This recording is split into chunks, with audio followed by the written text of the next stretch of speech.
அனைவருக்கும் வணக்கம்.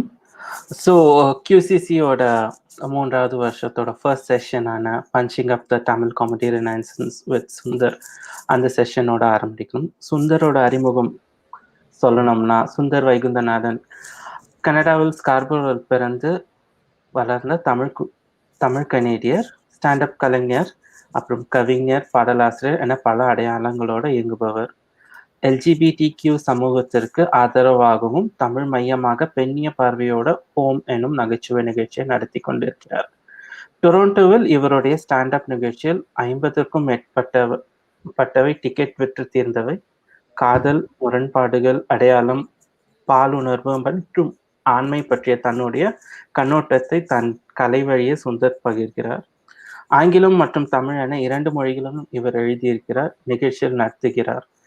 இவருடைய ஹோம் காமெடி நிகழ்ச்சியில் பல அரங்கேற்றங்கள் டொரண்டோவிலும் நியூயார்க்கிலும் முழுக்க வெற்றி தேர்ந்திருக்கின்றன. சமீபத்தில் இங்கிலாந்தில் லண்டனில் குடியேறிய சுந்தர் ஐரோப்பிய பார்வையாளர்கள் விரைவில் தன்னுடைய ஹோம் நிகழ்ச்சியை கொண்டு சேர்க்க முன்படுவார் செயல்பாட்டு கொண்டிருக்கிறார்.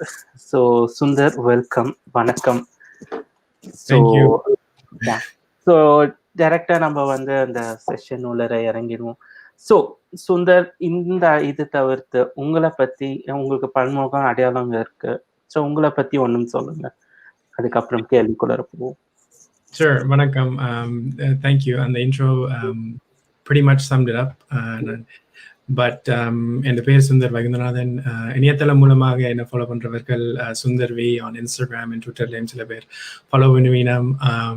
நான் ஒரு ஈழத்தமிழ் நகைச்சுவையாளர், எழுத்தாளர், சில பேர் கவிஞர்னு சொல்லுவார்கள். ஆனால் நான் அபராத்துக்கு வளரவில்லை என்றதான் என்னுடைய குறிப்பு. Also a storyteller and a marketing communications professional. So நீங்க சொன்ன மாதிரி பல விதமான hats, I wear different hats என்று சொல்லலாம். நான் ஸ்டாண்டப் தொடங்கி கன நாள் இல்லை, ஆனால் பல புது விதமான அனுபவங்கள் ஸ்டாண்டப் காமெடி மூலமாக எனக்கும் இடம்பெயர்ந்த தமிழ் மக்களுக்கும் இணையதளம் மூலமாக ஒரு குளோபல் தமிழ் ஆடியன்ஸுக்கும் கொண்டு வரக்கூடியதாக இருந்திருக்கு. நகைச்சுவை மூலமாக சமுதாயத்தில் ஏற்படும் விஷயங்கள், கதைகள், பல பேர் கேட்காத கதைகள் அல்லது கதைக்காத கதைகளும் கொண்டு வரக்கூடியதாக இருக்கிறது. குறிப்பாக தமிழ் LGBTQ மக்களின் கதைகள், ஈழத்தமிழரின் கதைகள், எனது நண்பர்கள் மூலமாக பெண்களின் கதைகளும் முக்கியத்துவம் கொடுத்து நாங்களும் இருக்கிறோம், எங்களுக்கும் சிரிக்க தெரியும், பகுதி விட தெரியும், எங்களின் கதைகளும் முக்கியம், தமிழ் வளர்ப்பதற்கும் எதிர்காலத்தில் பூர்த்து மலர்வதற்கும் எங்களின் கதைகளும் முக்கியம் என்ற காரணத்துக்காண்டித்தான் செய்து வருகிறோம். இந்த கலையை இன்னும் வளர்க்க வேண்டும், மெயின் ஸ்ட்ரீம் காமெடிக்கு கொண்டு வர வேண்டும் என்பதுதான் என்னுடைய sort of ஆசை and கனவு. So I think that's my intro. Okay, அழகா சொன்னீங்க, நாங்களும் சிரிக்கணும். ஸோ இது நான் இந்த இன்ட்ரோடக்ஷன் கொடுத்ததுல இப்போ நம்ம ஹோம் பத்தி போவோம் அந்த இதுக்காக. ஸோ ஹோம் என்றது நான் இது இந்த ஒரு ஸ்டாண்டப் காமெடின்ற போகுது, அது நீங்கள் உங்களோட பர்சனல் லைஃப் எக்ஸ்பீரியன்சஸ், நீங்கள் குறிப்பிட்ட போல மிச்சம் உங்களோட கூட இருந்தவங்களோட எக்ஸ்பீரியன்ஸ், அது பெர்ஃபார்ம் பண்றீங்க. அது அது எப்படி டிசைட் பண்ணீங்க? அது இன்க்ளூசிவா இருக்கணும், ஐ மீன் எல்ஜிபிடிக்யூ ஃபெமினிசம் இன்க்ளூசிவா இருக்கணும், அது நீங்க ஆரம்பிக்கும் போதே அது அந்த டெசிஷனோட ஆரம்பிச்சிங்களா, இல்ல அது வளர வளர அது சேர்த்துக்கொண்டே ஹோம் வளர்ந்தது? ஸோ ஹோமோட ஒரு ஜெனரல் கதையை சொல்லுங்க. Yeah. To answer that question, உண்மையில அது தொடங்கும் போதே அந்த நோக்கத்தோட தான் துவங்கினது. ஸோ கனடாவில் முதல் முறையாக ஒரு Tamil centric and maybe even globally Tamil centric LGBTQ friendly and feminist comedy show நான் ஹோம் நிகழ்ச்சி மூலமாக ஏப்ரல் 2019 ஸ்காப்ரோவுக்கு கொண்டு வந்தான். கனடா தெரியாதவர்களுக்கு ஸ்காப்ரோ வந்து டொரண்டோ நகரத்தின் கிழக்கு பக்கத்தில் இருக்கிறது. டொரண்டோவில் ஒரு 120,000 மேலான தமிழர்கள் வாழ்ந்து வருகிறார்கள். குறிப்பாக அந்த ஈழத்தமிழர்கள், இடம்பெயர்ந்த ஈழத்தமிழர்கள். நானும் ஸ்காப்ரோவில் தான் பிறந்து வளர்ந்தேன். அதனால தான் அந்த இடத்துல அந்த நிகழ்ச்சி நடத்தணும் என்று எனக்கு ஒரு ஆசையும் நினைப்பும் வந்தது. ஹோம், அதாவது இங்கிலீஷ்ல அந்த வீடு என்பது. ஸோ நாங்கள் சொல்றது வீடு என்று சொல்றது அந்த வீடு மட்டுமில்லை, but that whole neighborhood and that whole surrounding. So LGBTQ2S மக்களுக்கு வீட்டுக்குள்ள பல நேரங்களில் ஒரு சேஃபான இடம் இருக்காது, ரைட்? உண்மையான உணர்ச்சிகள் வெளிப்படையாக பகிர்ந்து கொள்ளவோ முடியாது. And sort of expressions of sexuality and gender identity are limited to cis heteronormative behaviors. So அப்படிப்பட்ட ஏக்கங்களோட நாங்கள் வீட்டுக்குள்ள இருக்கும்போது அந்த வீட்டின் டெஃபினிஷனே மாறுது LGBTQ ஃபோக்ஸுக்கு. ஸோ இடம்பெயர்ந்த தமிழ் மக்களுக்கு இது ஒரு காரணமாக இருக்கும். ஆனால் எல்லா தமிழ் மக்களுக்கும் இது ஒரு நடைபெறும் ஒரு விஷயமா இருக்கும். ஸோ கனடாவிலும் உலகம் எங்கும் வாழும் இடம்பெயர்ந்த தமிழ் மக்கள் எவ்வளவுக்கோ நாங்கள் பொருளாதார வீதியாவோ படிப்பிலேயோ உழைப்பிலேயோ குறைந்த காலத்தில் ஒரு 30 வருஷமாக போர் துவங்கினிலிருந்து இடம்பெயர்ந்து வந்திருக்கிறோம். ஆனால் எவ்வளவுக்கோ வளர்ந்திருக்கிறோம். ஆனால் இந்த வகையில எதுக்காண்டியோ எங்களின் வளர்ச்சிக்கு இது ஒரு கலாச்சார ஒடுக்கம் என்றான் சொல்ல முடியும். It's stopping us from growing even more. And ஒரு தடையாக இருக்கிறபடியா இதை நாங்கள் டேக்கிள் பண்ணணும் என்று நினைச்சு தான் இந்த ஹோமை கொண்டு வந்தேன். வேற வீட்டில் மட்டும் இல்லை, நான் படித்த பள்ளிக்கூடங்களிலோ எனது நண்பர்களோடையோ நான் உண்மையாக வாழ்ந்த நாட்கள் சரியான குறைய வேண்டும் 32 வயசுலேயும். ஸோ இப்படிப்பட்ட நிகழ்ச்சி எனக்கு ஒரு ஆறுதலை தந்தது. வேற அந்த இடத்துல வீட்டில் ஹோம்ல செய்யறபடியா ஒரு உள்ளுக்குள்ளே ஒரு பெருமிக்க சந்தோஷமும் நிறைவையும் தந்துச்சு. மற்றது வந்தவர்களுக்கும் ஸ்காப்ரோவில் வளர்ந்தவர்களுக்கும் வளர்ந்து வரும் LGBTQ மக்களுக்கும் எல்லா இளம் சமுதாயத்துக்கும் ஒரு எடுத்துக்காட்டாக இருக்கணும் என்றக்காண்டி தான் இந்த நிகழ்ச்சி அங்கே நடத்தினது. எங்களின் கதைகளும் முக்கியம். சொன்ன மாதிரி பல பேர்கள் உள்ளுக்குள்ளே அடக்கி வச்சிருக்கும் கதைகளும் கஷ்டங்களும் நான் கூட அப்படி அடக்கி வச்சிருந்த கதைகள் எல்லாம் வெளியோடணும் உண்டு. மற்றவர்களும் அதை நினைத்து கொஞ்சம் அதில் ஆறுதல் பிடிக்கலாம்னு தான் இந்த நிகழ்ச்சியை நடத்தினது. அண்ட் நகைச்சுவை மூலமாக அந்த கதைகள் மூலமாக இன்னும் ஒரு கான்வர்சேஷன் நாங்கள் வீட்டில் நடத்தலாம், ஸ்டார்ட் பண்ணலாம், ஃப்ரெண்ட்ஸோட ஸ்டார்ட் பண்ணலாம், இந்த ஒரு ப்ராடர் கான்வர்சேஷன் தொடங்கலாம்ன்றக்காண்டி தான் இந்த ஹோம் ஸ்டார்ட் பண்ணி வந்தது. சரி, நல்லா சொன்னீங்க.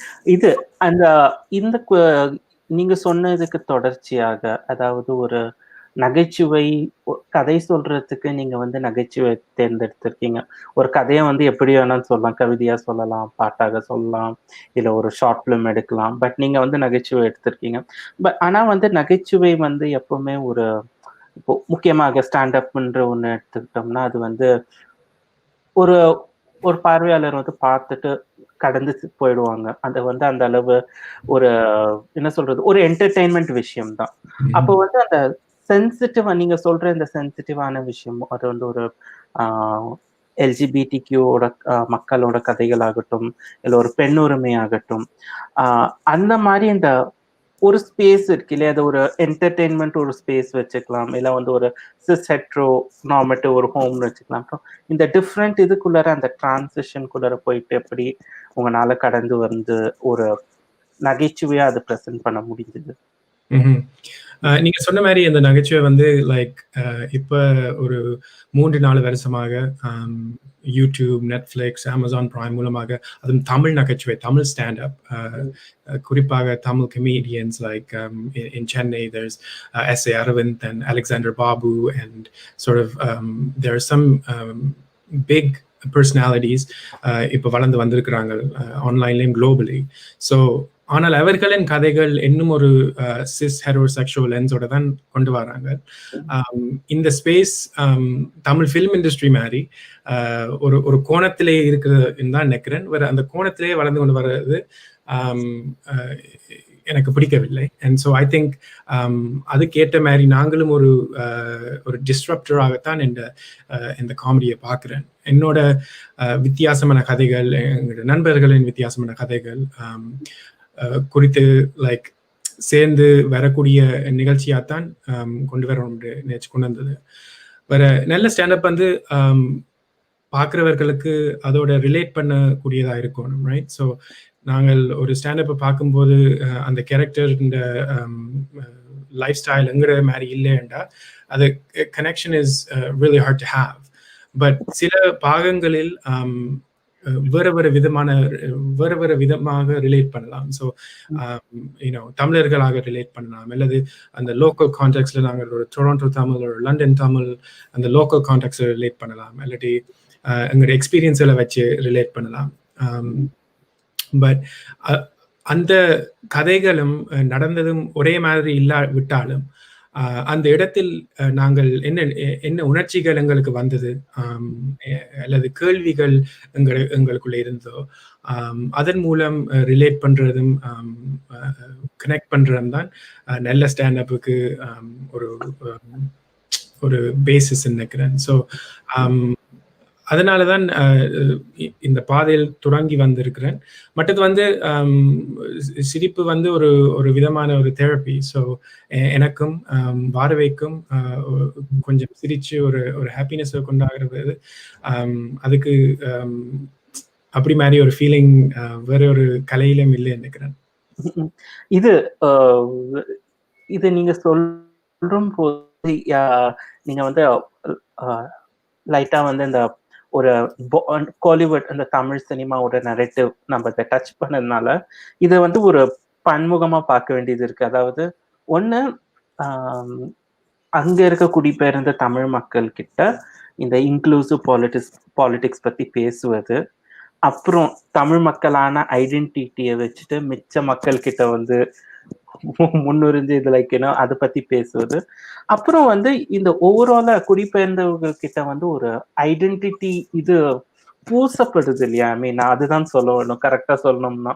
அதாவது இதுக்கு முன்னாடி இது பேசுன மாதிரி இப்போ வந்து புது ஜென்ரேஷன் வந்துட்டு இருக்காங்க, இல்ல அது வந்து ஒரு மாற்றத்தை நோக்கி ஒரு ரினைசன்ஸ்ன்றது ஒரு பார்த்து எடுத்துட்டு வந்து ஒரு மறுமலர்ச்சி நோக்கி போயின்னு இருக்க நேரத்துல ஒரு மாதிரி ஒரு தமிழ் படங்களில் இது ஈழ மக்களின் ஒரு ஈழ பாலிடிக்ஸை வந்து போர்ட்ரே பண்ற விதத்தை பத்தி அது வந்து நீங்க வந்து இந்த ஸ்பேசஸ்ல வச்சு நீங்க வந்து அதை எப்படி பாக்குறீங்க?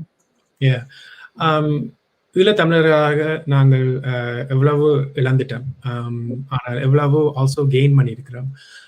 ஸோ அந்த கதைகளும் முக்கியம், அந்த கதைகளும் கதைக்க வேண்டும். வேறு நாங்கள் ஐடென்டிட்டி பாலிடிக்ஸ் கதைக்கும் போதே ஒரு தமிழர்கள் என்று நாங்கள் நினைக்கும் போதே ஹோலிஸ்டிக்கா எல்லாரையும் இன்க்ளூட் பண்ண வேண்டும் என்றுதான் என்னுடைய நினைப்பு கோயிங் ஃபார்வர்ட். எத்தனையோ வேறுபாடுகள் எங்களுக்குள்ளே, ஜாதி மதம் எல்லாம் எங்களுக்குள்ளே கணக்கு பிரச்சனைகள் இருக்குது. ஆனால் அந்த full breadth of diversity within the Tamil community எவ்வளோத்துக்கு கொண்டு வர முடியுமோ அவ்வளோத்துக்கு எங்களுக்கு ஒரு ஸ்ட்ரெங்த்தை கொடுக்க போகுதுன்னு தான் என்னுடைய நினைப்பு. இந்தியன் தமிழ் என்டர்டெயின்மெண்ட் ஸ்பேசஸ்ல ஈழம் தமிழ் கதைகள் பொதுவாக வருவதில்லை. வந்தாலும் சினிமா இண்டஸ்ட்ரி அண்ட் ப்ரொடியூசர்ஸ் அந்த சூஸ் பண்ணும் பயஸோட தான் வருது, ரைட்? ஸோ எங்கட கதைகளும் எங்கட கேரக்டர்ஸும் சில நேரங்களில் கமர்ஷியலைசேஷனுக்காக அந்த டயஸ்போரா எங்களை நினைச்சுத்தான் செய்யறாங்க. பட் அந்த டயஸ்போரா காண்டியே கொஞ்சம் அந்த அப்ரோப்ரியேட் பண்ணி வருது எங்கட ஈழம் தமிழ் பாலிட்டிக்ஸையும் பீப்புளையும். ஸோ எங்களை ஒரு விதமா பாவமாக இல்லாட்டி ஏழை மக்களாக தான் அநேகமா பார்த்திருப்பீங்கள் தமிழ் படங்கள்ல.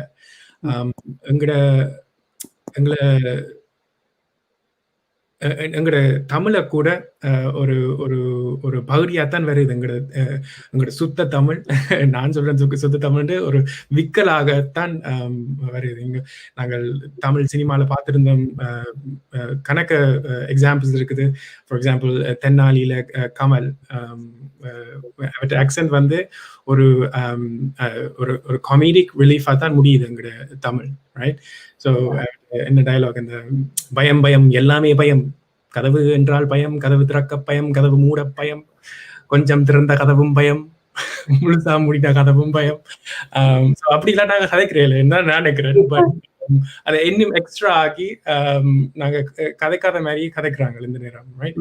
இல்லாட்டி கன்னத்து முத்தமிட்டால் இல்ல அந்த கதைக்கிற விதமே ஒரு ஒழுங்கான தமிழ், லைக் ஈழ தமிழ் இல்ல. It's an exaggerated version of how we actually speak it. So so and that, and then also the bias. கிட்டடியில I think போன மாதம் ஒரு நல்ல ஆர்டிக்கல் வந்து இந்தியால இருந்து வந்தது. Rajesh Rajamani published an article, the right wing politics of Maniratnam. இந்த இருக்கிறவங்க எல்லாரும் வாசிக்கணும் நினைக்கிறேன், because I'm a big Maniratnam fan.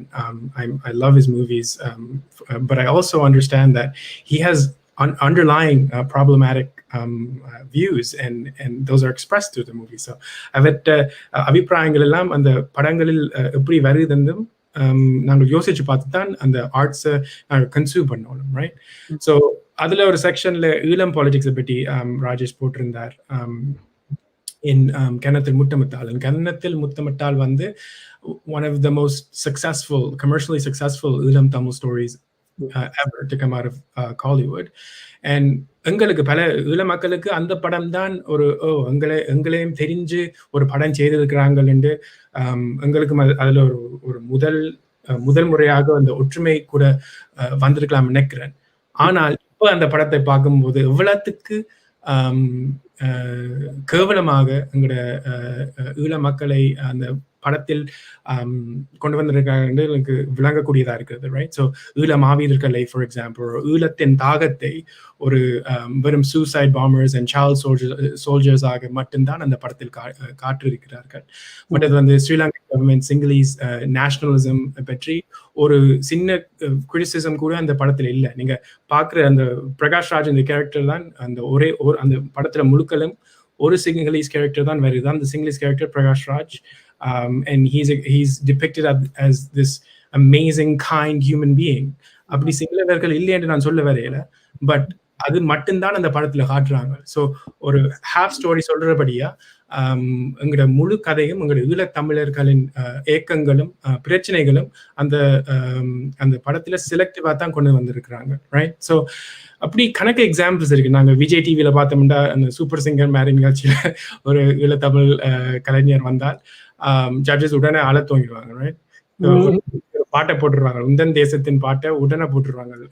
ஈழத்தமிழர் வந்தா பேக்ரவுண்ட்ல அந்த பாட்டு தான் போகும். சுந்தர் வாரான்னு அந்த பாட்டு தான் முதல் போடுவாங்க.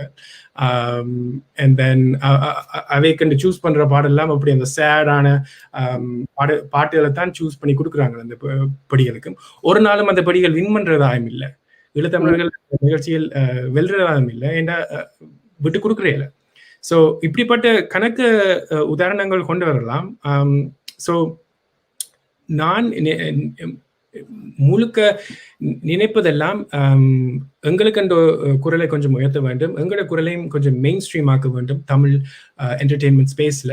வேற மற்றது இப்போ வந்து என்டர்டெயின்மெண்ட் ஸ்பேஸ் எல்லாம் it's all broken and changing and evolving with the digital space.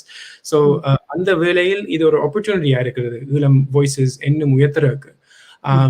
And மற்றது வந்து இந்தியாவிலும் கூட தமிழர்களின் politics is changing as well. And எவ்வளவுக்கு நாங்கள் அந்த தமிழர்களுடன் இந்திய தமிழர்களுடன் ஈழத் தமிழர்களும் சேர்ந்து அந்த தமிழ் பாலிடிக்ஸில் ரேஸ் பண்றோமோ, ஃபார் எக்ஸாம்பிள் அந்த இப்போ கிட்டடியில அந்த ஹிந்தி தெரியாது போட ஆண்டு ஆன்லைன் துவங்கி இருக்கு. ஸோ அப்படிப்பட்ட மூவ்மெண்ட்ஸ்லயும் நாங்கள் ஜாயின் பண்ணணும், இணைந்து வேலை செய்யணும், இப்படிப்பட்ட டிஸ்கஷன்ஸும் நடத்தணும். எல்லா வேலையிலும் இது நடக்க அது அந்த டிஸ்கஷன்லையும் குயர்னஸையும் இன்க்ளூட் பண்ணணும்ன்றதுதான் என்னுடைய கருத்து. நான் நினைக்கிறது தமிழரின் வேறுபாடுகள் எவ்வளவுக்கு இருந்தாலும் நாங்கள் அதை செலிப்ரேட் பண்ணி முடிகிற அளவுக்கு கொண்டு வரோமோ அவ்வளவுக்கு தமிழ் இனத்துக்கும் தமிழ் வளர்ப்பதற்கும் காரணமாக இருக்கும். சரியான விஷயம் சொன்னீங்க. ஆக்சுவலா வந்து இந்த பொற்றையல் இருக்கு இல்லையா, அந்த தமிழ் ஈழத்தமிழர்கள் அந்த எக்ஸ்பீரியன்சஸ், அது வந்து எப்படி இல்லாத ஒன்றை காமிச்சு வந்து இருக்கிற மாதிரி பண்ணிட்டு அப்புறம் இருக்கிறவர்களை வந்து நிராகரிக்கிற ஒரு தன்மை, இப்படி அப்படியும் ஒரு இது இருக்குது. அதே மாதிரி இந்த தமிழ் இது அனுபவம், அந்த வாழ்க்கையில இது நடக்கிறது வந்து இது இவங்களுக்கு மட்டும் இல்லை. இப்போ என்னோட ஒரு அனுபவம் சொல்லணும்னா, இப்போ நான் வந்து எனக்கு வந்து அந்த அளவு பாலிடிக்ஸோ இதுவும் இருக்காது. எனக்கு இருக்கிறது ரொம்ப பேசிக் பாலிடிக்ஸ். பேசிக்கா இருக்க நம்மளுக்கு தமிழ் மேல இருக்க ஒரு பற்று, காதல், அது எது வேணா சொல்லலாம். அதை வந்து பேசினால ஒரு முறை எங்க ஆபீஸ்ல வந்து என்னோட கலீக்ஸ் பெரும்பாலும் அவங்க வந்து வடக்குல இருந்து வந்தவங்க. ஸோ அவங்க கிட்ட வந்து இதை பத்தி ஏதாவது பேசினா உடனே வந்து நீ என்ன புலிகளில் ஆட அப்படின்ற மாதிரிதான் வரும் உடனே. ஸோ அது எப்படி இது பண்றதுன்னே தெரியல. ஒண்ணு அப்படி ஐ மீன் எனக்கு வந்து ஒரு பற்று இருக்கக்கூடாதா இல்லைன்றது.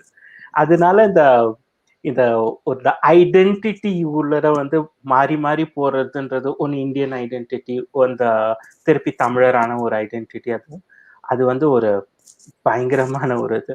So coming back from that conversation, நம்ம அந்த ஐடென்டிட்டியில இருந்து வந்துட்டு நம்ம திருப்பி இந்த இதுக்குள்ளர நம்ம வந்து இந்த காமிக் நரேட்டிவ்க்குள்ளர திருப்பி வரப்போது இது சொல்றது, இப்போ வந்து நீங்க வந்து ஒரு பெர்ஃபார்ம் பண்றீங்க, பர்டிகுலரா ஒரு மேடையேறி இது பண்றது. ஆனா நீங்க பண்றது வந்து கண்டிப்பா ஒரு விடுமுறை நாளா தான் இருக்கும், சாட்டர்டே சண்டே ஆஃப் டேஸ்ல. ஸோ அது பண்ணும்போது வந்து நீங்க வந்து என்டர்டெயின் பண்றீங்க. அது மாதிரி இல்லாம உங்களுக்கான ஒரு ரெகுலர் டே ஜாப் இருக்கு. அவங்களுக்கு திருப்பி அதை விடுப்பு நாள்ல வந்து ஓய்வு கூட எடுக்காம திருப்பி போய் பெர்ஃபார்ம் பண்ண ஜஸ்ட் ஒரு 5:30க்கு மைக் எடுத்துட்டு ட்ராப் த மைக் மாதிரி வந்துட முடியாது. அதுக்கான ப்ரிப்பரேஷன்ஸ் இருக்கு, அதுக்கான நீங்க க்ரௌட் அண்டர்ஸ்டாண்ட் பண்ணுவீங்க. So it's a work, like you work overall on the weekends also. So அது how do you balance your I mean like health or mental health, ஓய்வு இல்லாம அந்த இது போறது? நீங்க சொன்ன மாதிரி லைக் ஸ்டேஜ்ல வர்றது ஒரு 5 நிமிஷம் ஒரு 10 நிமிஷம் தான் நாங்கள் கிக்ஸே லைக் ஷோஸ்ல. பட் அதுக்கு ப்ரிப்பரேஷன்ஸ் வந்து பல நாளா இருக்கும். நாங்கள் முதல்ல அந்த ஜோக்ஸ் எழுதணும், அந்த ஸ்டோரியை கல்டிவேட் பண்ணணும். இப்போ இந்த ஒரு ஜோக்கை ட்ரை பண்ணி அது சரி வரையிலேண்டா நாங்கள் அதை மாற்றி இல்லாட்டி வேறு ஜோக்ஸ் இணைக்கணும். இப்போ இந்த ஆடியன்ஸ் இந்த ஃபீட்பேக்ல நாங்களும் ஒரு இன்க்ளூசிவ் காமெடி ஸ்பேஸ் தொடங்கும் போது, ஒரு பஞ்ச்-அப் காமெடின்னு தொடங்கும் போது அந்த ஃபீட்பேக்கையும் நாங்கள் எடுத்துக்கொள்ளணும். இந்த பேருக்கு இந்த காமெடி அவையின் எக்ஸ்பென்ஸ்ல வருது, அவையின் ஒஃபென்சிவா வருதுன்றா நாங்களும் அந்த காமெடியை மாற்றக்கூடிய நிலைமையில் இருக்கணும். ஸோ அப்படிப்பட்ட ஸ்ட்ரெஸ் கட்டாயம் இருக்குது. And I think social மீடியால என்ன பண்றோமோ people expect you to be that person and only that person. So நான் கமெடியன் என்ற பயோல போட்டா நான் ஒரு நகைச்சுவையாளர் மட்டும்தான், right? So ஸ்டேஜ்ல இல்லாமலையோ எந்த நேரமும் I have to be funny, I have to be a comedian. இந்த எக்ஸ்பெக்டேஷன் ஒரு இன்ட்ரோடக்ஷன்லேயும் இதான் சுந்தர் he's a comedian என்றா உடனே எனக்கு ப்ரெஷர் வந்துடும், ஐயோ நான் என்ன how am I going to be funny right now in this moment, so நான் இந்த மென்டல் ஹெல்த் சேலஞ்சஸை எவ்வளோத்துக்கு ஷேர் பண்ண முடியுமோ அவ்வளோத்துக்கு ஆன்லைனில் நான் ஷேர் பண்ணுறேன். நான் இந்த காமெடி வந்து மற்ற சில பேர் செய்கிற காமெடியில் it will be like slapstick sort of back to back, இந்த நேரம் சிரிக்கணும்ன்ற மாதிரி ஜோக் ஜோக் ஜோக் ஜோக். நான் அந்த காமெடியில் ஒரு காலம் ஈடுபாடுல, பிகாஸ் இந்த காமெடியில் முக்கியத்துவம் கொடுக்கறது நான் வந்து அந்த ஸ்டோரி டெல்லிங்க்கு. ஸோ நான் அந்த ஆடியன்ஸ் ஒரு ஜேர்னியில் கொண்டு போகலாம்னு தான் காமெடியை துவங்கினது. ஸோ அந்த ஜேர்னியில் சில நேரங்கள் துக்கங்களும் வரலாம், கவலையும் வரலாம். இந்த ஷோவில் சில பேர் அழுதிருக்கிறோம், இந்த ஷோவில் சிரிச்சாலையில, பட் கவலையில் அழுதிருக்கிறோம். என்ற நாங்கள் கதைக்கிற கதைகள் எல்லாம் are very heavy sort of topics. So an example is my coming out story, and in that I talk about depression and suicidal thoughts, and some of the heaviest parts of that joke in the beginning. So அந்த துவங்கிக்க அந்த கதையில எவ்வளவு கஷ்டங்கள் வருதோ அதைத்தான் முதல்ல கொண்டு வரது. ஸோ அந்த ஆடியன்ஸுக்கு உடனே என்ன காமெடி ஷோ வந்தால் இந்த சேட் ஸ்டோரி வருது பார்ப்போம். But when I take them on the journey to the actual funny part, அந்த நகைச்சுவை எப்போ வருதோ it hits even harder, right? So என்னன்னு சிரிப்பாங்க, என்ன பிளத்தாக சிரிப்பாங்க. So for example, like I picture my coming out story. நான் நினைப்பதெல்லாம் அந்த கமிங் அவுட் வந்து சில பேர் நினைப்பினும் அந்த தமிழ் சீரியலில் வர மாதிரி உண்டு, right? So நாங்கள் Amma is serving coffee, and I'm going to go down there and say it, and then she's going to drop the coffee, and the coffee breaks on the floor. Adukku இன்னொரு angle வரும், and then so அப்படிப்பட்ட இந்த நினைப்பு தான் ஒரு கமீடிக் ரிலீஃபையும் தருது. ஒரு சரியான ஹெவி டாபிக்கை எப்படி நாங்கள் ஸ்பின் பண்ணி ஒரு நகைச்சுவையை கொண்டு வரதான் அந்த திறமையும் அந்த அந்த அந்த கலையின் அத்திவாரமும். ஓகே, இப்போ இது சொல்லும் போது அப்போ அந்த க்ரௌட் அழறதோ இல்லை வந்து அந்த க்ரௌடோட ஃபீட்பேக் இருக்கும் போது கண்டிப்பா ஒரு ஐடியா இருக்கும் இந்த க்ரௌடுன்றது. ஸோ இந்த க்ரௌட் கண்ட்ரோல் ஓகேங்களா, அது வந்து ஒரு ஓகே இந்த மக்கள்லாம் இப்படி ரியாக்ட் பண்றாங்க. ஃபர்ஸ்ட் வந்து முதல்ல நீங்க வந்து அந்த ஹோம் இல்லை வந்து உங்களோட இது ப்ரெசன்டேஷன், அந்த காமிக் ப்ரெசன்டேஷன் கொடுக்கும்போது அந்த how do you control the crowd, or how you learn to maintain to gain or like maintain the crowd on the streamline? Okay, in the punch pota ipo ivanga siripanga and there is an awkward silence, okay, they might cry, or like you know that line up like somehow you would have decided engiyo or athla mudivu pannirpinga. So how did you start understanding the crowd and addressing the crowd? Yeah, அதுவும் வந்து அதுவும் ஒரு learning தான். ஒவ்வொரு ஷோவும் ஒவ்வொரு ஷோவும் வித்தியாசமாக தான் இருக்கும். அண்ட் சில shows they go bad. The audience might not be engaged. The audience சில நேரம் சிரிக்க வராது, சில நேரம் அந்த jokes won't be hitting that night, சில நேரம் end lines mess up ஆகும். ஸோ ஒவ்வொரு எக்ஸ்பீரியன்ஸும் வர மாதிரி. I think எந்த சீசன் காமிக்ஸே நீங்கள் காய்ச்சாலும் அப்படித்தான் சொல்லுவீங்க, நம்ம ஒவ்வொரு experience is completely different. But when you hit it, ஒரு நல்ல நாள் வரைக்குள்ள அதுல வர ஹாய் வந்து ஒரு ஒன்றாலும் தொட முடியாது. So there are lots of lows, and இது வரைக்கும் எனக்கு ஷோவில் ஆடியன்ஸோட பிரச்சனை வந்தது இல்லை. Like there hasn't been any incidents. Luckily I've been lucky. But கதைக்கிறவையும் ஆன்லைன்ல anonymous விதமாக டிஎம் அனுப்புவாங்க, இல்லாட்டி they can shit talk like that. But லைவ்ல வந்து எனக்கு முன்னால கதைக்கிறவே சரியான குறைவு. கீபோர்ட் வாரியர்ஸ் இருக்கணும் தான், பட் அதைய பற்றி நாங்கள் கவலைப்படுறேன். But also I have huge privilege as a cis Tamil man. நான் என்ன கதைச்சாலும் மக்கள் உடனே கேட்பினோம். பட் இந்த நண்பிகள் பெண்களுக்கு இதே மேடையில் ஏறி கதைக்கும் போது அவையின் attacks and criticisms are much more real and more difficult. So I think I'm blessed in that sense. அதுக்காண்டி எனக்கு அப்படி பிரச்சனைகள் வாரண்டி இல்லை. பட் வராதுன்றும் இல்லை. ஏனென்றால் நான் கதைக்கிற டாபிக்ஸ் வந்து எல்லாம் ஒரு கதைக்காத கதைகள் என்றால் அதுக்கும் ஒரு அசோசியேஷன், அதுக்கும் ஒரு டேபு டாபிக் என்று சொல்லலாம் சில நேரங்கள். ஸோ ஆனால் பல வேளையில் நான் கதைக்கிற topics they are uncomfortable, right? எனக்கும் கூட ஒரு 10 வருஷங்களுக்கு முன்பு இந்த இப்படிப்பட்ட நிகழ்ச்சியை பற்றி இப்படி ஒரு நிகழ்ச்சி செய்வேன்னு நான் நினைச்சும் பார்த்தது இல்லை. அவ்வளோத்துக்கு ஒரு internalised homophobia, some and the toxic masculinity and all of those hard sort of internal thoughts இருந்தது, இப்போ இருக்குது. ஆனால் அதை பற்றி நாங்கள் மற்றவர்களுக்கு இப்படி இருக்குதே, அவங்களுக்கு இப்படி இருக்குதே என்று நாங்கள் வெறுப்பாகவோ இல்லாட்டி கோவப்பட்டோ ஒன்றும் நடப்பதில்லை என்றுதான் என்னுடைய கருத்து. ஸோ அவை இப்படி இருக்கணுமென்று like we can't be mad, but எவ்வளோத்துக்கு நாங்கள் நகைச்சுவை மூலமாக அவையே எவ்வளோத்துக்கு நாங்கள்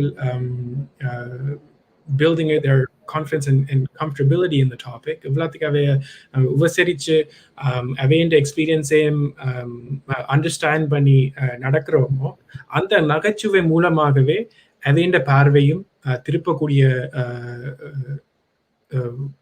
இடம் வருது.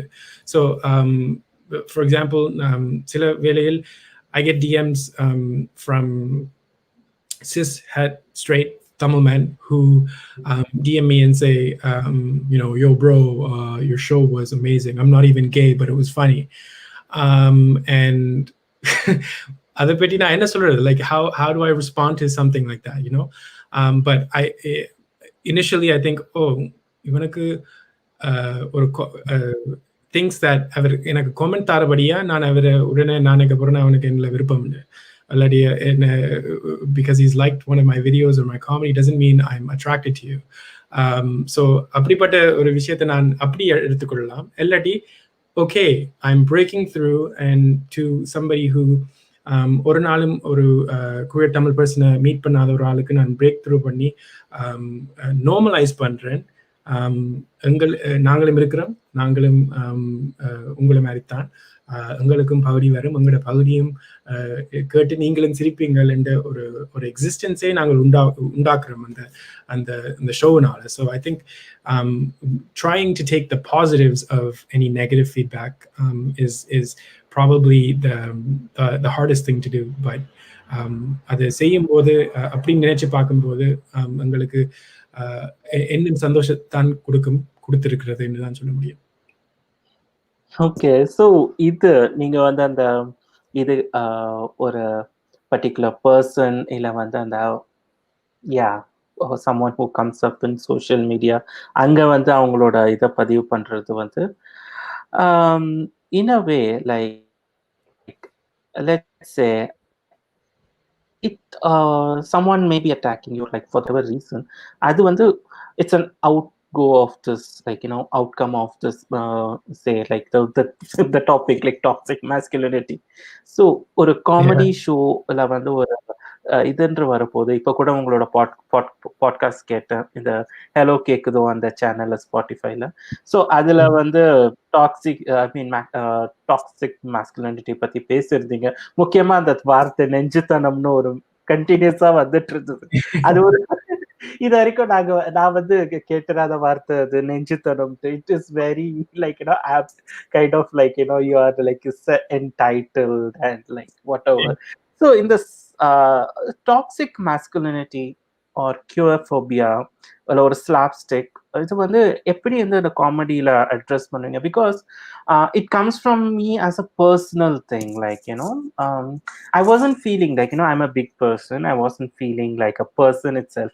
So my thing like comes from this slapstick bullying. Okay, the big person is a sidekick who always like எப்பவுமே அவங்க கிண்டல் குண்டாக்கப்பட்டு இல்லை வந்து தேர் லைக் பேசிக்லி டோன்ட் கெட் அந்த ஒரு ஹியூமனாகவோ ஒரு மனிதராகவோ ட்ரீட் பண்ண முடியாத ஒரு இதுல இருந்து தான் இந்த ஸ்லாப்ஸ்டிக் வருது. ஒருத்தர் விழுறதோ இல்லை உருவத்தை கேள்வி செய்யறதோ இது அந்த மாதிரியான விஷயங்கள்ல இருந்து. ஸோ இது வந்து இந்த மாதிரியான மாறுபட்ட இது வரைக்கும் வந்து அதே மாதிரி குயர்ஃபோபியா ஒரு பெண் தன்மை உள்ள ஒரு ஆணோ இல்லை ஒரு அந்த மாதிரியான விஷயங்களை காமிக் மூலியமா எப்படி அந்த ஒரு சென்சிட்டிவான விஷயத்தை அட்ரஸ் பண்றீங்க? இது வந்து லைக் எஸ்பெஷலி இந்த சென்சிட்டிவ் டாபிக்ஸ் வந்து எந்த எக்ஸ்பீரியன்ஸ்ல என்ன இருக்குமோ அதுதான் இந்த காமெடியில வரும். ஸோ எந்த வாழ்க்கையில நடக்கிற விஷயங்களோ எக்ஸ்பீரியன்ஸஸோ தான் நான் டிரான்ஸ்லேட் பண்ணி ஒரு நகைச்சுவை வழியாக கொண்டு வந்து அந்த கதையை சொல்றேன். ஸோ நீங்க சொன்ன மாதிரி queer men often have internalized fear of being effeminate or எங்களோட நட உட பாவனை பெண்மையாக தெரிந்ததுமோ எங்களை வித்தியாசமா பார்த்துடுறார்களோ என்ற ஒரு கடுமையான நினைப்பும் எங்களுக்குள்ளேயே இருக்கிறது. அது ஒரு நாளும் மாறாத நினைக்கிறேன் பல பேருக்கு, எனக்கு கூட. ஸோ அப்படிப்பட்ட வேலையில் நாங்கள் என்ன மாதிரி நடிக்கிறோம், என்ன மாதிரி மற்றவர்களுக்காக எவ்வளவுக்கு நாங்கள் நடிக்கிறோம் என்று நினைச்சு பார்த்து அதை பற்றி பாடிய வரும். சில நேரங்களில் ஈவன் சிஸ் ஹெட் மேன் அந்த ஒரே நடிப்பில் அந்த டாக்ஸிசிட்டியை எவ்வளவுக்கு கொண்டு போவார்கள் என்று. சில பேருக்கு ஸ்போர்ட்ஸ் பார்க்குற விருப்பம் இல்லை, பட் அதுதான் ஒரு ஆண்மைத்தனம் அந்த ஸ்போர்ட்ஸ்ல பார்க்கணும்ன்ற காண்டி ஸ்போர்ட்ஸை பார்த்துக்கிட்டு இருப்பாங்க. ஸோ அப்படி சில கான்வர்சேஷன்ஸும் வாரது இருக்கு. சில நேரம் queer datingலயும் இருக்குது. ஸோ queer datingல பார்த்தீங்கன்னா there will be lots of toxic masculinity when it comes to in the dating world, in terms of who is at the end of the day, who's the top, the bottom, who is the man in the relationship, who is the woman, and like in the கேள்விகள் எல்லாம் queer datingலயும் இருக்குது, queer cultureலயும் இருக்குது. அப்படிப்பட்ட கேள்விகளை என்ன மாதிரி நாங்கள் ஒரு வித்தியாசமாக அதை பற்றி நாங்கள் சிரித்து யோசித்தால் அதை நாங்கள் அவ்வளவு சீரியஸ் எடுக்க மாட்டோம்னு தான் என்ன நினைப்பு. So if we make fun of it, then we're realizing how stupid it is to think that way, and how stupid it is that எங்கட மூளை வந்து ஏன் இப்படி பைனரியா திங்க் பண்ணுதுன்னு சில வேளையில் அந்த நகைச்சுவை மூலமாக யோசிக்க முடியுது. ஸோ அவ்வளவுக்கு அந்த கான்வர்சேஷன் நான் வந்து இவ்வளோத்தையும் கியூர் பண்ண போறேன் இல்லை. I'm not going to cure toxic masculinity or stereotypes or queerphobia or patriarchy or any of those things in the comedy மூலமாக தீண்டு போகாது ஒரு முடியாது. பட் அந்த கேள்விகளை இந்த ஆடியன்ஸுக்கு கேட்டால் அதை பற்றி ஒரு கான்வர்சேஷன் அப்பதான் ஸ்டார்ட் பண்ணும். சில நேரங்களில் இப்படிப்பட்ட விஷயங்களை நாங்கள் வீட்டில் எங்க கதைக்கிறேன், வெளியில எங்க கதைக்கிறேன், ஆனால் வெளிப்படையாக ஒரு மேடையில் ஒரு சிரிப்புடன் அப்படி நாங்கள் கதைக்கும் போது அதை பற்றி இன்னும் கொஞ்சம் கிரிட்டிக்கலா திங்க் பண்ண முடியுது. இன்னும் கொஞ்சம் யோசிச்சு பார்த்து நாங்கள் we might go out and research about it and just naming it and understanding that it exists. எங்களுக்கு எவ்வளோத்தையோ சந்தோஷத்தையும் ஒரு ஹெல்ப்ஃபுல்லாக இருக்கிறது to move the dial and the needle on a lot of these topics. Great. Like addressing இப்போ வந்து இந்த மாதிரியான ஒரு அரசியல் நீங்க சொல்ற ஒரு ஒருத்தர்கிட்ட இந்த விஷயங்களை அட்ரஸ் பண்ற போது ஒரு கான்வர்சேஷன் ஸ்டார்ட் ஆகுதுன்றது. ஸோ இந்த மாதிரியான ஒரு conversation starting like the sensitive topic, especially within the Tamil diaspora கிட்ட வந்து இப்போ இந்த ஃபெமினிசமோ இல்லை வந்து குவேரோ இல்லை வந்து இந்த பிரேக்கிங் பேரியர்ஸ் இந்த மாதிரியான விஷயங்கள் அந்த கான்வர்சேஷன் ஸ்டார்டர்ஸ் இல்லை வந்து அவங்க கொடுக்குற ஃபீட்பேக் இல்லை அக்செப்டன்ஸ் எப்படி அங்கே வந்து இயங்கிட்டு இருக்கு இப்போதைக்கு? For the most part எல்லாம் பாசிட்டிவாக தான் முடிஞ்சிருக்குது. ஏனென்றால் இப்படிப்பட்ட நிகழ்ச்சியோ இப்படிப்பட்ட கான்வர்சேஷன்ஸோ ஒரு மேடையிலோ ஒரு தமிழ் என்டர்டெயின்மெண்ட் ஸ்பேஸ்லேயே இல்லை. ஸோ ஒரு புதுசாக இது கொண்டு வரபடியா பல பேருக்கு அது புதிதாக இருக்கிறபடியாலும் அவர்களின் வாழ்க்கையில் அது ஒரு எக்ஸ்பீரியன்ஸாக இருக்கிறபடியா அதை பற்றி நினைச்சு பார்க்கும்போது most people are very happy and excited about it because they've never seen anything like it. அறுவாசிக்கு மேலான பேர் இந்த ஷோக்கு வந்த பேர் கனடாவில் காமெடி ஷோஸுக்கு போறே இல்லை. ஏனென்றால் comedy shows traditionally in Canada and in the UK and in many places have been dominated by white straight men. And so அங்க போனா அப்படிப்பட்ட ஷோக்கு போனா உடனே எங்களைத்தான் பிடிச்சு அவைக்கு வேற ஒரு பாடி மாறாது எங்களை பிடித்தானு நீங்க தமிழோ அப்போ உங்களோட பேர் நல்ல லாங்கா இருக்குமே ஒரு பாடி வரும் அதுவும் எல்லாம் ஒரு பாடியா பட் உடனே that's the kind of signaling and targeting we experience in comedy spaces. So அந்த எக்ஸ்பீரியன்ஸே நல்லது இல்லாம போகுது comedy spacesல. So when they come to my show, they suddenly feel like they're not in the spotlight. Nobody's going to attack you. But also that நான் வேண்ட கதைகளையும் relate பண்ணக்கூடியதா இருக்குது. நீங்க குயரா இருக்க தேவையில்லை என்ற நகைச்சுவை கேட்டு சிரிப்பதற்கு. ஏனென்றால் நான் சொன்ன மாதிரி எங்களோட எக்ஸ்பீரியன்சஸ் வேறையா இருக்கலாம், அந்த ஃபீலிங்ஸ் அண்ட் உணர்ச்சிகள் எல்லாம் ஒன்றாக இருக்கிறது. பட் எக்ஸ்பீரியன்சஸ் வித்தியாசமா இருந்தாலும் அந்த உணர்ச்சிகள் தான் முக்கியம் காமெடியிலேயும் any என்டர்டெயின்மெண்ட்லேயும் ஆர்ட்ஸில் to make that connection between the artist and the audience. Okay. So இது சொல்லும் போது நான் ஒன்னோட திருப்பி நம்ம வந்து இது கண்டினியூஸா இது இந்த ஐடென்டிட்டியில் அந்த ஸ்பேசஸ்ல இப்போ தமிழ் ஸ்பேசஸ் ஒன்று இருந்தாலும் இந்த ஓவராலா இப்போ வந்து ஒரு ஒயிட் பர்சன்ஸ் ஹெட்ரோசெக்சுவல் தான் வந்து இந்த comedy நடத்துறப்பல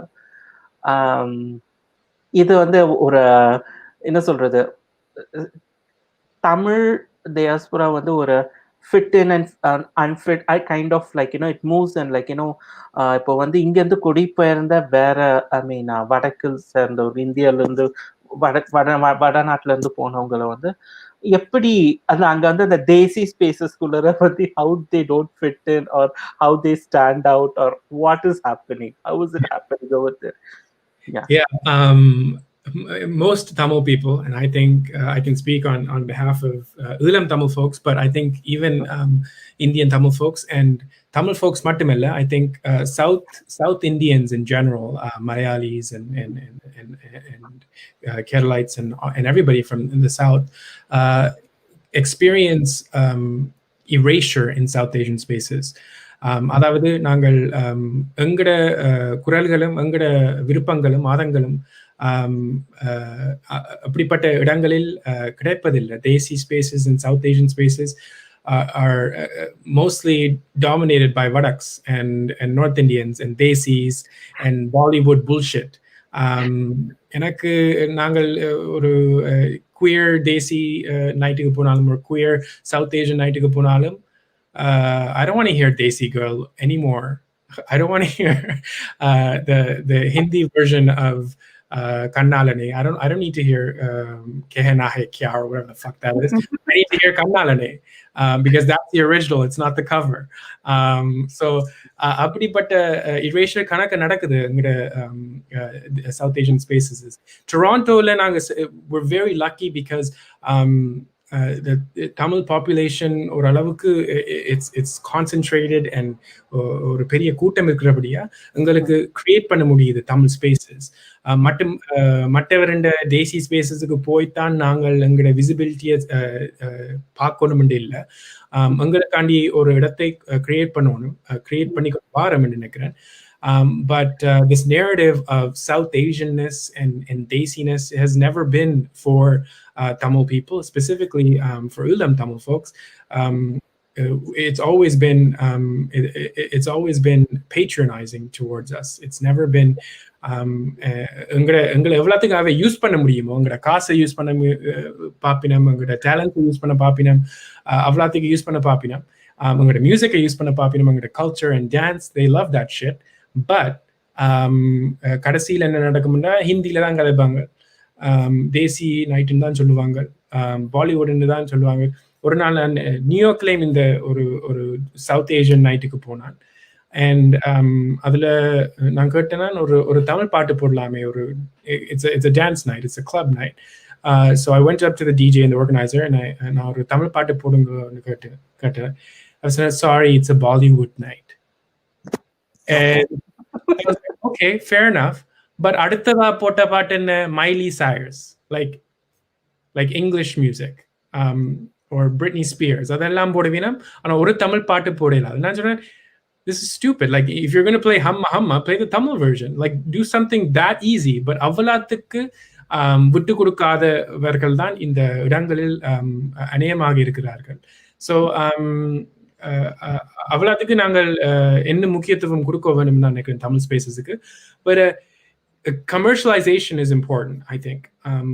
And avalathukku nangal in the spaces create pandromo avalathukku they can become profitable, and that's the other model nan nedilum kondu vara model vande, and it's completely capitalistly intended. So it's intended to make money. In the shows I make money, I also donate money, but I do profit from it. And adu vande nan oru kalam oru idu samuga survey endu nan oru ilavasama kudukavillai. எல்லாத்துக்கு நாங்கள் அந்த queer மணியை நாங்களே எங்கட கம்யூனிட்டிக்கு வாங்குறதுல ஒரு பிரச்சனையும் இல்லை. வர அந்த அந்த அந்த ஒர்க்குக்கும் அந்த எஃபர்ட்டுக்கும் எங்களோட ஆர்டிஸ்டை பே பண்றதுக்கும் நாங்கள் துணிஞ்சு அந்த காசை வாங்குவோம்னு தான் என்ற கருத்தும் என்ற நினைப்பும். ஸோ வர and my trauma doesn't come for free. இவ்வளோ நாளும் நான் கஷ்டப்பட்டு இவ்வளோ நாளும் நான் அழுதது சும்மா ஃப்ரீயா மேடையில ஏறி ஃப்ரீயா காமெடி பண்றதுக்கு இல்லை. அநேகமா கேட்பின மக்கள் வந்து செய்ய சொல்லி ஒரு லைக் ஃப்ரீயா சேவிங்களோ ஃப்ரீயா சேவிங்களோ. நான் அப்போ நான் இல்லைன்னு சொன்னேன், நீங்க அவ்வளோத்துக்கு பெரிய ஆளோ. நான் பெரிய ஆள் இல்லை, ஆனால் எனக்குன்ட்டு ஒரு தன் மதிப்பு இருக்குது. அவ்வளோத்துக்கு நான் ஒரு ஃப்ரீயா ஒரு இடத்துக்கும் வந்து சும்மா கதைக்கிறதும் இல்லை, என் ஸ்டோரியை ஃப்ரீயா கொடுக்கறதும் இல்லை, எனக்கு வேல்யூ இல்லாமல். ஸோ அப்படிப்பட்ட கல்ச்சரையும் நாங்கள் தமிழ் ஆர்ட்ஸுக்கு உண்டாக்கணும் என்றுதான் என்ற கருத்து. ஏன்னா தமிழ் ஆர்ட்ஸுக்கும் எங்களோட சமுதாயத்திலே ஆர்ட்ஸுக்கு வேல்யூ சரியான குறைவு. ஃப்ரம் அ மணி பெர்ஸ்பெக்டிவ் ஒரு இடம் பே பண்ண மாட்டேன் நம்ம ஆர்டிஸ்டை. ஸோ அப்படி அந்த அதையும் கொண்டு வரணும் தான் என்ற நினைப்பு. ஓகே, இதுல இருந்து என்னோட கடைசி கொஸ்டின்ல இருந்து அப்புறம் ஆடியன்ஸோட கொஸ்டின் போறேன். நீங்க சொன்னீங்க இல்லையா, அதாவது it doesn't come for free. Actually like your trauma doesn't come for free. அதுல இருந்து இப்போ வந்து லாக்டவுன்னால எந்த ஷோஸும் I mean like you are not performing. இப்போ எங்கேயுமே வந்து இது நடக்கிறது இல்லை. So how you're dealing with it, like the one is the COVID lockdown, another இந்த ஷோஸ் நடக்கிறது. ஸோ ஏதாவது ஆன்லைன்ல ஏதாவது பிளான் வச்சிருக்கீங்களா? So how are you doing it? Yeah, இது வரைக்கும் இன்னும் பிளான் பண்ணல, but this year has been extremely difficult for everybody. I think comedy மூலமாக எவ்வளோத்துக்கு நாங்கள் ஆக்கல ஆன்லைன்ல சிரிக்க பண்ணலாமோ அவெல்லாம் செய்திருக்கிறேன். And memes and other things like that. Show வந்து செய்யறது எனக்கு அவ்வளோத்துக்கு விருப்பம் இல்லை, ஒரு கொஞ்சம் தயக்கம் இருக்குது. ஏனென்றால் ஆன்லைன்ல நாங்கள் கான்வர்சேஷன்ஸ் நடத்தும் போது அந்த conversations they live forever, and that is scary for me. I'm scared to have my opinions and thoughts online and my jokes online forever for an indefinite amount of time, especially because in the comedy வந்து புதுசுன்றபடியா I'm kind of a perfectionist, so I want to be hitting the mark if it's going to be online. மற்றது வந்து சில jokes வந்து ஆன்லைன்ல போட்டா அந்த jokes they expired, அதை நாங்கள் பேருந்து யூஸ் பண்ணிடலாம். அது திருப்பியும் நாங்கள் காமெடி ஸ்பெஷல்ஸ் வந்து பார்த்தோம்னா நெட்ஃப்ளிக்ஸ்ல அமேசான்லயோ, அந்த எப்போ நாங்கள் அமேசான்ல பார்க்குறோமோ அந்த கமீடியன் அந்த டூர் முடிச்சா போல ஒரு 100 ஷோஸ் முடிச்சா போல தான் அந்த ஷோவே ஆன்லைன்ல வருது. ஏனென்றால் அதை ஆன்லைன்ல வந்து ஒரு போய் டிக்கெட் வாங்கி பார்க்க மாட்டேன். மற்றது வந்து experiencing each audience, and the show gets better and better and better. So Home, for example, முதல் நடித்தது April 2019, and then I did it in July and September in Toronto and in in New York. இப்போ நான் அக்டோபர்ல லண்டனுக்கு move பண்ணினான். லண்டன்லேயும் செய்யணும் அந்த ஷோவை இன்னும் பெருசாக செய்யணும் தான் நினைச்சிருந்தேன் 2020ல, but corona came in the way. So அதனால it's sad to answer your question. It's very difficult as a comedian. I'm lucky that I have another job to pay my bills, but lots of artists are struggling right now. But in the mental health, it's been really hard to not be able to be on stage and talk to these issues and grow community and continue the conversation. So online தொடங்கலாம் தான் நினைக்கிறேன், பாப்போம் இன்னும் ஒரு wave வருதுன்னு நினைக்கிறேன். So அப்படி ஒரு lockdown situation திருப்பி வந்தால் I'm hoping to do something online to break it up and give some entertainment when everybody is at home again. So பாப்போம். ஆல்ரைட். ஸோ சுந்தர், இப்போ வந்து நம்மளுக்கு அந்த ஆடியன்ஸ் சைட்ல அந்த கொஷின்ஸ் வந்து அதுக்கு போவோம். ஸோ ஃபர்ஸ்ட் ஓகே, உங்களுக்கு தெரியுதா? Yeah. What kind of comic narratives are your Shilpa Gatragra? I said, what kind of comic narratives are your favorite to plan? Punchlines that subvert the expectation of what seems like an insensitive joke. What kind of comic narratives are your favorite to plan? Yeah, so I like that question, Shilpa. Thanks for asking it. Naan vande yosikra like question like comedy vande, I think when we try to tackle the very complex questions and topics, that's my favorite thing to do. ஆனால் எந்த எக்ஸ்பீரியன்ஸ்லேயும் இருக்கணும், right? So எனக்கு என்ன நடந்ததோ அந்த எக்ஸ்பீரியன்ஸாகவும் இருக்கணும், இல்லாட்டி எந்த எக்ஸ்பீரியன்ஸ் வந்து அந்த டாப்பிக்கு ரிலேட் பண்ணணும். So I'm trying to find an example. என்றால் நான் சென்னையில் வந்தபோது I talked about Vaidamuthu and his sex allegations or his assault allegations. And that's a very difficult topic, and to do it in Chennai is even more difficult, and do it in Tamil is even more difficult. But because I have an outside perspective on it, I could make fun of Vaidamuthu. I don't give a fuck about Vaidamuthu. I can say whatever I want. But it was also refreshing for the audience. The audience was kind of caught off guard that even Canada in vande ipdi Vaidamuthu patti kadaikrane, like how does he know and why is he so strongly opinionated on this topic? And so I like going into places that we can't traditionally go in within a Tamil context, in Tamil as much as possible. But obviously எனக்கு தமிழ் வரும், ஆனால் வராதுன்னு தான் சொல்ல முடியும். இப்போ கொஞ்சம் யோசிச்சு பார்த்து தான் தமிழில் உரையாட முடியும். அது மேடையில் வந்து தமிழில் கதைக்கிறது பேச்சு தமிழில் கதைக்கிறதும் சரியான வித்தியாசம். ஸோ அதுக்கும் கொஞ்சம் எங்ஸைட்டிஸ் இருக்குது தமிழில் கூடலையாக ப்ரெசென்ட் பண்ணுறதுக்கு. பட் கொஞ்சம் கொஞ்சமாக இன்னும் அந்த கான்ஃபிடன்ஸை பில்ட் பண்ணணும்னு தான் என்னுடைய ஆசையும். I hope I can do more. இது ஒரு குறிப்பிட்ட இது நீங்க வைரமுத்து பத்தி சொல்ற போது QCCயோட ஃபர்ஸ்ட் ஈவெண்ட் அல்ல செகண்ட் ஈவெண்ட் ஞாபகம் இல்ல, செகண்ட் ஈவெண்ட் தான் நினைக்கிறேன். அந்த அரங்கத்துல நடக்கும் போது அதுல நிறைய கவிஞரோட அந்த எழுத்தாளர்களோட படம் இருக்கும். அங்க கவிஞர் இவரு வைரமுத்தோட படமும் இருந்தது. அதை வந்து ரெயின்போ பிளாக் போட்டு மூடிட்டு அப்புறம் தான் நிகழ்ச்சி தொடங்கிட்டு. So it's like somewhere we sink in. So yeah. நாங்கள் அப்படி நாங்கள் மற்றது வந்து லைக் நாங்கள் ஆன்லைன்ல யோசிக்கும் போது we're very binary in our thinking as well, and there's no nuance to how we can feel about Vaidamuthu, right? It's like, oh my god, let's cancel him, he's a piece of shit, we can't promote his music, we can't do this and this. But when we're having a conversation, we can say, you know what, that's a beautiful song. I fucking hate Vaidamuthu, he's a piece of shit, but that's a beautiful song. So but the conversations nanga online la have pandrathu, it's very difficult, because when you tweet in favor of something, it's automatically binary. It's either you're for or against. And so appripata conversations, I love to navigate those in comedy and in person, and that's another reason why I'm not doing this online. Okay, so next question I'll put okay. The Tamil queer community in Sri Lanka. Unfortunately, I won't be able to answer this one because I don't have that experience or context. And now, about the Tamil queer community in Toronto and maybe in London, but I'll speak to it in Toronto. It's growing. இவ்வளோ நாளும் நாங்கள் அந்த south Asian அம்ப்ரலாவில் கொஞ்சம் அந்த கட்டுப்பாடில் இருந்தபடியா எல்லா எல்லாரின் வாய்ஸஸும் வரவில்லைன்னு நினைக்கிறேன். ஒரு இப்பொழுது ஹோம் மூலமாகவும் டொரண்டோவில் இன்னும் ஒரு நிகழ்ச்சி நியூ நார்மல் என்று துர்கா என்ற இன்னும் ஒரு கமெடியன் நடத்துகிறா. அதுலேயும் பல விதமான ஸ்டோரிஸும் தமிழ் ஸ்டோரிஸும் முன்னுக்கு வாரபடியா எல்லாருக்கும் queer spaces மட்டும் இல்லை, but into the mainstream Tamil spaces-ல இந்த queer space-உம் integrate பண்ணி வாரபடியா இன்னும் வளருதுன்னு தான் நினைக்கிறேன். Okay, so do you feel hopeful about reception from Tamil folks in the audience when you speak about your queer identity?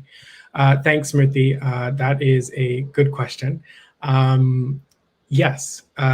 இவ்வளோ நாளும் பல பேருக்கு எந்த ஜேர்னி மாதிரி பல பேருக்கு இப்படிப்பட்ட விஷயங்களை கதைப்பதோ கேட்பதோ சரியான ஒரு ஒரு ஒரு கஷ்டமும் ஒரு painful and it's very heavy. But இப்படி நான் லைட்டாக அதை பற்றி கதை கேட்கல, ஒரு நகைச்சுவையுடன் கதை கேட்கல. The reception has been incredibly well received. And the other thing is, நான் சொன்ன மாதிரி ஒரு நாளும் மட்டாக்கள் இப்படியான experience they wouldn't have had it. So everybody has been mostly positive, and so it's been good. And the other thing is, I never want to compromise being funny in order to be queer, or vice versa. So it has to be funny. That is my main priority. And it doesn't have to come at the expense of not being queer. And so that's what I've enjoyed most, is that people think I'm funny. Even that guy who said, I'm not gay, but I think you're funny. I like that comment, even though it's fucking weird. Okay, next question. Okay, yeah. But yeah. Some movies. Okay, so I don't watch many movies, but I don't know. I would just Google the best queer films. Obviously, there's like Moonlight. Right now, I'm watching Versace on Netflix. I finished Pose is amazing on Netflix and Amazon. I encourage Pose. Lots of Black queer stories, as many Black queer stories as possible that you can read and watch. Please do watch it. கருப்பினத்தவர்களின் ஏக்கங்களும் இப்பொழுது ஒரு Lime லைட்டுக்கு வந்திருக்குது. ஆனால் நாங்களும் யோசிச்சு பார்க்கணும், நாங்கள் எவ்வளோத்துக்கு அந்த ஆன்டி பிளாக் ரேசிசம் எங்கட கம்யூனிட்டிலையும் இருக்குது, எவ்வளோத்துக்கு நாங்கள் அதை அட்ரஸ் பண்ணி யோசிக்க முடியுதோ. அவர்கள் செய்த வழியினால they created a lot of queer spaces. Black people and Black trans people created queer spaces and diversified queer spaces in the Western world, or in Toronto and in New York and in London. And so we need to pay homage to that. We need to recognize our privilege as Tamils, and as much as we can, நாங்களும் அவையோட இணைந்திருக்கணும்ன்றதான் என்னோட நினைப்பு. So எவ்வளோத்துக்கு நாங்கள் Tamil businesses and Tamil queer ஆர்டிஸ்டை support பண்ணுறோமோ, அதே மாதிரி black businesses and black queer ஆர்டிஸ்டை நாங்கள் சப்போர்ட் பண்ணுறோம், ட்ரான்ஸ் ஆர்டிஸ்டையும் சப்போர்ட் பண்ணுறோம்னு நான் நினைப்பு. All right. So the highlight of the entire session would be this question, I guess. இந்த கொரோனாவால இந்த கேள்விக்கு நான் எங்க பதில் பிடிக்கிறதுதான் பிரச்சனை. இந்தியாவுக்கு நான் ஜனவரியில வந்தேன். I did 2 shows, full shows பண்ணல, but just sets. சும்மா ஆடியன்ஸ் ரிசெப்ஷன் எப்படி இருக்குன்னு சும்மா டெஸ்ட் பண்ணி பார்த்தேன். இந்த தமிழ் அரைவாசி பேருக்கு விளங்கல, அதான் ஒரு பிரச்சனை. ஸோ ஆனா இங்கிலீஷ் ஓகே, இங்கிலீஷ் எல்லாருக்கும் விளங்கினது. ஆனா எங்கட சுத்த தமிழ்னு சொல்லுவேன், பட் எங்கட தமிழ் உங்களுக்கு விளங்கலன்னு தான் சொல்ல முடியும். பட் ஒரு ஆசை இருக்கு, ஒரு கனவும் இருக்கு சென்னையில பண்ணணும்னு. Hopefully post corona, or if we learn how to live with it, சென்னைக்கு வந்து ஒரு ப்ரோக்ராம் செய்யணும்னு ஒரு ஆசையும் இருக்கு. All right. I don't think so there is any other questions. So Sundar, like, closing notes, மிக்க நன்றி. உங்களோட எக்ஸ்பீரியன்சஸ், உங்களோட காமெடி நரேட்டிவ்ஸ், அந்த நரேட்டிவோட process, and talking about queer narratives, and talking about Tamil diaspora, அந்த தமிழ் குடிபெயர்ந்த இதுல இருந்து நீங்க வந்து நிறைய விஷயங்கள் எங்களுக்கு தெரியாத நிறைய விஷயங்களை இன்னைக்கு ஐ மீன் தெரிஞ்சுக்கிட்டோம் நிறையவே. ஸோ அதுக்கு மிக்க நன்றிகள் உங்களுக்கு. அப்புறம் ஹோம்க்கு வாழ்த்துக்களும் கூட QCC சார்பாக. So hope you stay connected and hope to see you soon in India as well. Thank you. I just want to say thank you to you and Moulee and the organizers. இப்படிப்பட்ட நிகழ்ச்சியில் நான் ஈடுபடுறது அது ஆன்லைன்ல சரியான நர்வஸா இருந்தது. But you've made it a comfortable process and இப்படியான spaces இன்னும் உண்டாக்கட்டும். இன்னும் ஈழத்தமிழர்களையும் நீங்க எவ்வளவு இன்வால்வ் பண்றீங்களோ அதுலயும் இன்னும் ஒரு சந்தோஷம். And so thank you for that. Yeah, please do take care and thank you. So okay, இதுபடியாக காமிக் ரெனைசன்ஸோட செஷன் முடிவுக்கு வருது. அடுத்தபடியாக 8:30 மணிக்கு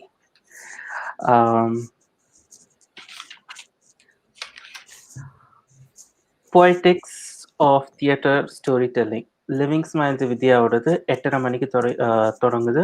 அது கிரீஷ் மாடரேட் பண்ணுவாரு. ஸோ இப்போ ஒரு அரை மணி நேரம் விடுபட்டு இருக்கு. அப்புறம் சுந்தருக்கு திருப்பியும் நன்றிகள். So see you in the next session. Thank you very much. Okay.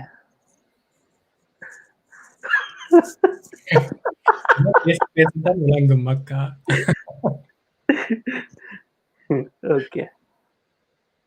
All right, great. Thank you so much. Thank you. Bye. Thank you.